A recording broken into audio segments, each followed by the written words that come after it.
I think this turnout is going to make a huge difference to this election outcome. Especially I think the women's turnout is turning out to be something phenomenal. It was expected that it would be so because of the freebies that both the sides have offered. I mean, in fact, the BJP JDU alliance gave them 10,000 rupees just before the elections were announced. I mean, that is and of course, this was challenged by the RJD group. They said, we'll give you 30,000. I mean, within 2 months of coming to power. So, this kind of a race for, luring the voters, of course, is not in the bad. I mean, it's really not good for democracy. But this has been happening for the last 5-6 years now. And, well, that's what it is. So that shows that, people are enthused to vote. And this time, I mean, it's a spectacular, voting that has happened. And I heard it's about 12-13% more than what it was earlier. And it's the highest ever voting in Bihar's history. I mean, that shows, the democracy is alive and kicking in India, and people are enthused to vote, and they want to see a good government, come to power. And the very fact that, Nitish Kumar is, it's supposedly his last election because, I mean, it's getting old. And so I think there is a sense of, gratitude people want to express towards Nitish Kumar.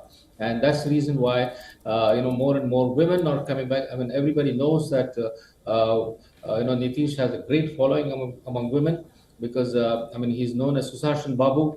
Right. It's a man of good governance, that he has helped, Bihar was shaped for the last 20 years. I mean, he's been in power for 20 years, except for 6 months in between. But, he has managed to hold on to power, whether it was with the RJD or with the BJP. I mean, since 2015, he has always been with the BJP.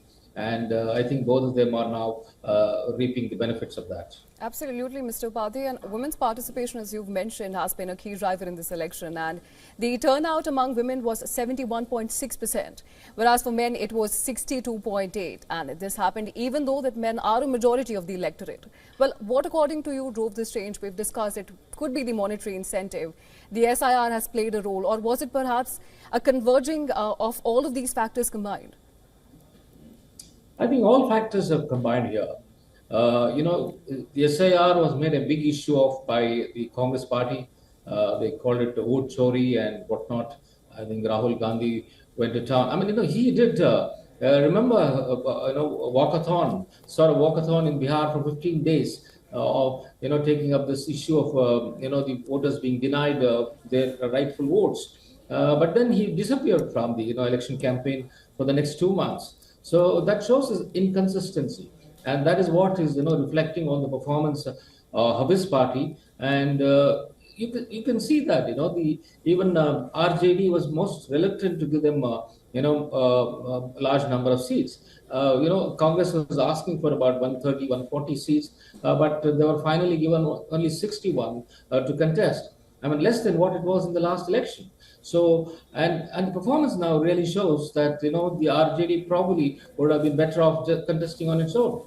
So this has been a dilemma for RJD.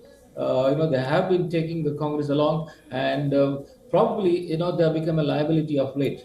Because earlier, you could see that the RJD did well in the last 2020 election when they went with the JDU.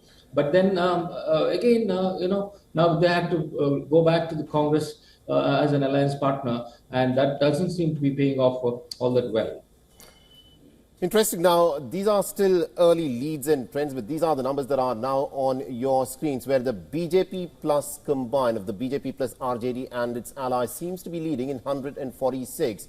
It does appear that the BJP plus, if these leads and trends still continue to hold, the pollsters who had given their exit polls 2 days ago would be jumping up with joy, because these pollsters had been getting elections regularly wrong. But if this is one of those elections that they seem to have predicted correctly, if these leads and trends hold, then this would vindicate what the pollsters do.